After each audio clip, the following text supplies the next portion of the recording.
اپنے اساتذہ کی نگرانی میں رہنے کے بعد جب وہ گھر پہنچتی ہے تو اپنے تناؤ کے ماحول میں ڈھل جاتی ہے، یعنی 24 میں سے 5 گھنٹے وہ ادھر گزار رہی ہے اور 19 گھنٹے ادھر گزار رہی ہے، تو ذرا بتاؤ کہ کس کا ماحول اس پر اثر کرے گا، 19 گھنٹے والے کا یا 5 گھنٹے والے کا؟ معلوم یہ ہوتا ہے کہ جس کی صحبت زیادہ ہوگی اسی کا اثر زیادہ ہوگا۔ تو نتیجہ یہ نکلتا ہے کہ اس میں کمی کہیں نہ کہیں ہماری ہے، آپ کی ہے، ان کے ماں باپ کی ہے، ان کی بھائیوں کی ہے، ان کی بہنوں کی ہے، ان کے گھر والوں کی ہے۔ مسلمانوں، میں نے اسی بات کے تحت آپ سب کو حاضر کیا ہے، اس لیے کہ نوجوانوں کا جذبہ ہوتا ہے کہ جس طرف نکل جائے اللہ پر کامیابیاں ان کے قدم چما کرتی ہیں۔ اور مجھے یقین ہے کہ تم میں سے جتنے بھی یہاں بیٹھے ہو سب کے دل میں یہ جذبہ ہے کہ اس ماحول کو بدلنا چاہیے، سب کے دل میں یہ کوشش ہے کہ ماحول میں تبدیلی آنا چاہیے۔ مگر مسلمانوں ایک بات کا آپ یاد رکھنا، آپ کو اپنے آپ کو محمد بن قاسم جیسا بنانا ہوگا، اپنے آپ کو محمد بن قاسم جیسی عادت و ادوار میں بدلنا ہوگا۔ اس لیے کہ حضرت محمد بن قاسم نے ایک واقعہ میں آپ کو سناتا ہوں، اسی ہندوستان کی سرزمین پر ایک تاجر تھا جو مال و متا لے کر دوسرے ملک گیا تھا، اس کا انتقال ہو گیا، اور جب اس کا انتقال ہوا اللہ اکبر، وہاں کے بادشاہ نے اس کے بیوی بچوں کو مال بیچ کر اس کا پیسہ واپس کیا اور کچھ بطور انعام اسے موڑ دیا، سمندر کے راستے اسے واپس کر دیا۔ لیکن سمندر کے ڈاکوؤں نے، رہزنوں نے ان عورتوں کو اور بچوں کو اغوا کر لیا۔ یہ خبر حضرت محمد بن قاسم کے پاس آئی، حضرت محمد بن قاسم نے تنہا اپنی کشتی کو، اپنی بہن کی اس ناول کو بچانے کے لیے اس بہن کی آبرو کو بچانے کے لیے حضرت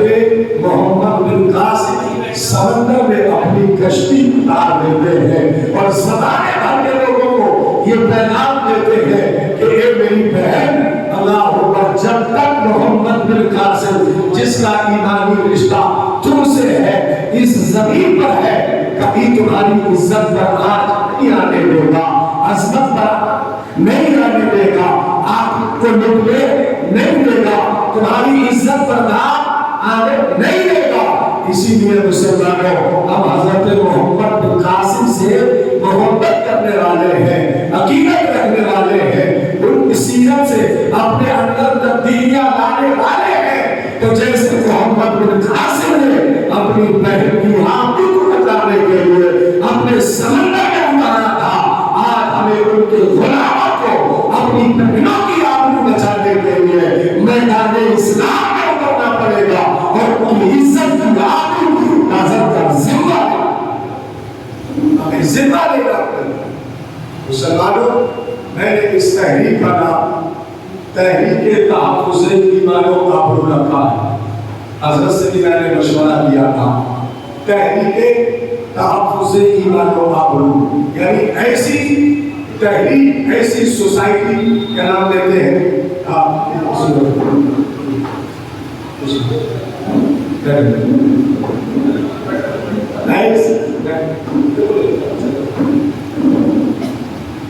ایسی تحریک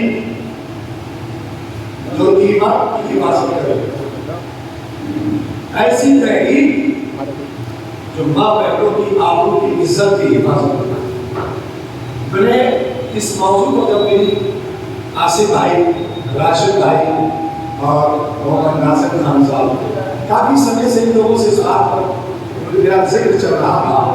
یہ اکثر مجھ سے کہتے تھے کہ اگر اس پر کوئی قدم اٹھایا جائے تو اس دوران میں جب یہ باتیں ہمارے سامنے آئی تو اس میں ایک بڑی خامی میرے بھائی کو سامنے آئی ہے۔ میں آپ کو بتا دیتا ہوں، بڑی خامی یہ ہے کہ اگر ہماری ماں بہنوں سے ان غیر مسلم لڑکوں کا تعلق ہوتا ہے، اس میں کہیں نہ کہیں ہمارے اپنوں کی سازش ہے، اپنوں کی سازش۔ کیونکہ مسلمانوں کی گلیوں میں گھومنے کے لیے، لڑکیوں سے آگ لڑانے کے لیے اکیلے آنا یہ کسی کی حکمت کی بات نہیں ہے، اور وہ بھی مسلم آبادی کے لیے تو وہ دوست بنا کے اس گلی تک آنے کے لیے، تعلق پیدا کرتے اس گھر تک پہنچنے کے لیے، ہے نا، نسبت پیدا کرتے اس گھر میں داخل ہونے کے لیے۔ اب نسبت کس سے پیدا ہوگی وہاں تک پہنچنے؟ تعلق کون بنے گا، کانٹیکٹ کون کرائے گا؟ سننے میں آیا ہے کہ یہ ہمارے اپنے بھائی ہیں، اپنے ہی لوگ ہیں جو انہیں اس جگہ تک پہنچا رہے ہیں۔ یاد رکھنا، ایک غیر مسلم لڑکی، ایک مسلم لڑکی اگر غیر مسلم لڑکی ہے تو صرف ایک گھر، ایک خاندان ذمہ دار نہیں ہوگا، بلکہ پوری مسلم قوم جس تک اس کے کفر کو اپنانے کا پیغام پہنچے گا، پوری کی پوری وہ مسلم قوم اس گناہ کی حقدار بنے گی۔ جو کیوں نہ تم نے اپنے آپ کو اس بات پر آمادہ کیا کہ اس سے قبل کہ تمہاری بہن کفر کے دلدل میں جا کر کے دھستی، تم نے اس کے ایمان کو بچانے کی تیاریاں کیوں نہ کی، ایمان کو بالا کرنے کی اللہ پر کوئی سازشیں کیوں نہ کی؟ یہ سب سے پوچھا جائے گا۔ وہ اگر گناہگار ہوگی تو گناہ ہوگا، امبار ہمارے اوپر بھی ڈوبے گا۔ اس لیے مسلمانوں، ضرورت ہے اس دور میں کوئی ایسی تنظیم بنائی جائے جو ہماری ماں بہنوں کو اسلام خرافاتوں سے بچائے۔ ضرورت ہے ہمیں اپنے اندر ایسی تبدیلیاں کرنے کی جو ہمارے بیٹیاں، ہمارے بچے ہمیں دیکھ کر کے اپنے اندر اسلام کی محبت کو اتنا مضبوط کر لے، اتنا مضبوط کر لے کہ کفر کی آندھی نہیں، بلکہ اگر کفر کا طوفان بھی آئے تو ہماری بہنوں کے دلوں کو خدا زلزل نہ کر پائے، ہماری بہنوں کے دلوں کو اپنی طرح سے اللہ پر ہلا نہ پائے۔ اس چیز کی ہمیں ضرورت ہے۔ مسلمانوں، میں آپ سے اس بات پر میں نے صرف اس لیے اکٹھا کیا ہے کہ آپ سے مشورہ چاہتا ہوں۔ علماء مساجد کے اندر تقریریں کرتے کرتے تھک چکے ہیں، لیکن آپ لوگوں کے، مسلمانوں کے کانوں پر ایک جمعہ بھی نہیں مل رہا ہے، کوئی تبدیلی کہنا چاہیے نظر نہیں آتی ہے، کوئی ماحول بدلتا نظر نہیں آتا ہے۔ میں نے ضرورت محسوس کی، مشورہ کیا، آپس میں حضرت سے مشورہ کیا، اور بھی دانشور ہے آپ میں سے، چیئرمین صاحب سب سے مشورہ کیا تو سب نے یہی کہا کہ کچھ ایسے جب نوجوانوں کو جمع کیا جائے اور نوجوانوں کو جمع کر کے ایک ایسی تنظیم بنانے کی کوشش کی جائے جو اس راستے پر کام کرنے کے لیے تیار ہو، ایسی تنظیم بنانے کی کوشش کی جائے جو اس راستے پہ اللہ پر کام کرنے کے لیے تیار ہو۔ میں یہ کہ آپ حضرات سے اس پہ مشورہ مانگوں گا، اس سے قبل میں آپ کے اندر ایک بات اپنے بس کر دوں، کوئی اپنے دل کے اندر یہ مت سمجھنا کہ ہم کیا کر سکتے ہیں، ہم کیا کر سکتے ہیں۔ اکثر یہ بولا جانے والا لفظ ہے، آپ بیٹے بھی اگر گھروں کے اندر خراب کام کرتے ہیں نا تو باپ بھی یہ کہہ کر کے اپنا پیچھا لگاتے رہے ہم کیا کر سکتے ہیں، جوان بچے ہیں باسی نہیں آتے کھانا کرو کسی نہیں۔ یار ہم تو ان بزرگان دین کے ماننے والے ہیں کہ ان کی زندگیوں کے واقعات ہمارے لیے اگر صرف سوچ لیں، فکر کر لیں تو بھائی صاحب یہ صرف نوریہ کیا ہے، نوجوان اگر بن کر کے کھڑے ہو تو پورا ہندوستان تبدیل کر سکتے ہیں۔ ہندوستان اگر یہ سوچنا کیا ہے ہم تھوڑے سے ہیں کیا کر سکتے ہیں، نہیں، ارادہ ہو، اصل مسلم ہو تو ہم وہ کر سکتے ہیں جو زمانے میں کسی نے نہ کیا۔ میں دو باتیں آپ کو سناؤں۔ حضرت شیخ سعدی رحمۃ اللہ تعالیٰ علیہ اپنے وقت کے بہت بڑے بزرگ گزرے ہیں، انہوں نے ابتدا میں جب تعلیم حاصل کرنا شروع کی تو یہ کسی چیز کو یاد کیا کرتے تھے تو ان کے ذہن و دماغ میں کوئی بات ٹھہرتی نہیں تھی، یعنی ذہن یاد نہیں رکھ پاتا، اور محنت کی آپ نے رات دن لیکن جب یاد نہیں ہو پایا تو ایک دن کتابیں چھوڑ کر کے جنت کی طرف چلے جاتے اور یہ سوچتے ہیں شاید میرے بس کی بات نہیں، میری ہمت جواب دے رہی، میرے بس کی بات طرف نہیں. یہ چھوڑ کر کے جب جنگل کی طرف نکلے، جنگل میں جب آپ نے اللہ کی رضا کے لیے چند دن گزارے تو آپ نے دیکھا کہ پہاڑ سے پانی گر رہا ہے اور وہ پانی پتھر پر گر رہا ہے. جب آپ کئی دن وہاں رہے تو آپ نے دیکھا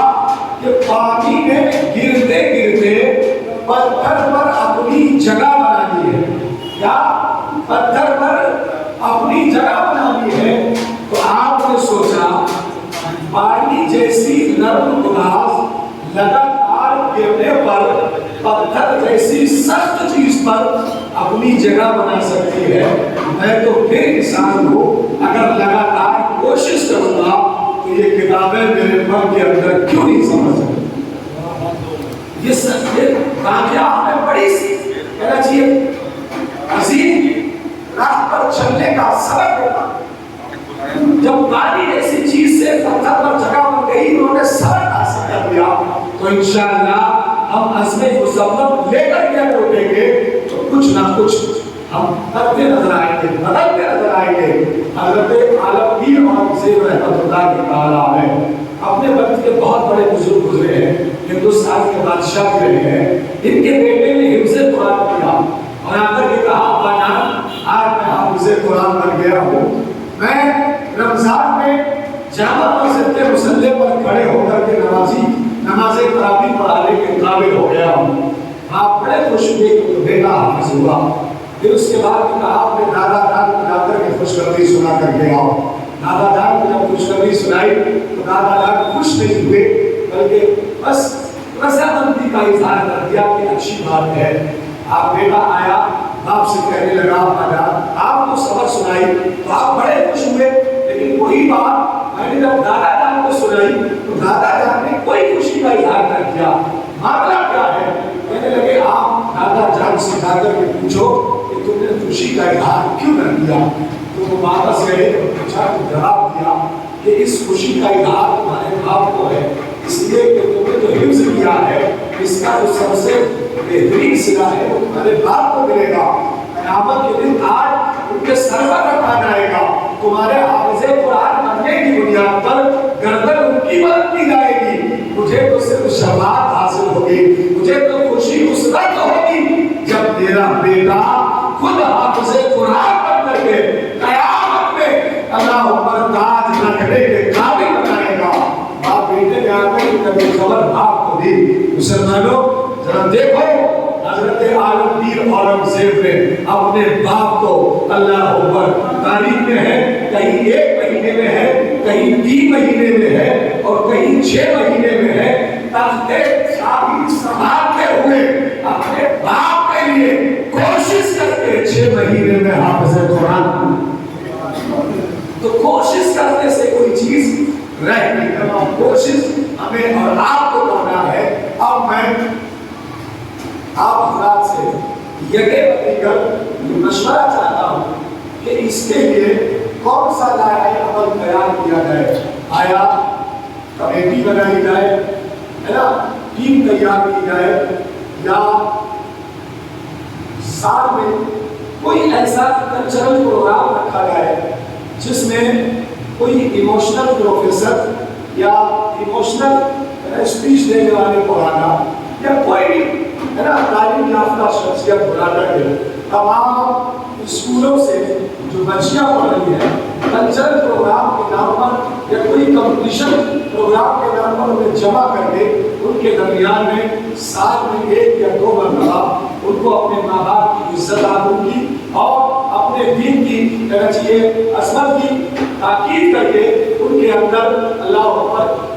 کچھ جذبہ پیدا کیا جائے. یا ان کے لیے کوئی ایسا اسکول، کوئی ایسی کہنا چاہیے انٹر کالج یا ڈگری کالج تیار کیا جائے جس میں اللہ پر مسلم کلچرل سسٹم ہو ہے نا، اسلام کے حساب سے تعلیم دلائی جائے، عورتوں کو اس کے اندر پڑھانے کے لیے رکھا جائے، مردوں کی ڈگری نہ دی جائے اور اس میں کچھ ایسی تربیت کا انتظام کیا جائے کہ ماں بہنیں نہ غیر مسلموں کے ساتھ بھاگیں نہ اپنے لوگوں کے ساتھ میں بھاگ کر کے اپنے ماں باپ کی عزت کو نیلام کریں. میں گزارش کرتا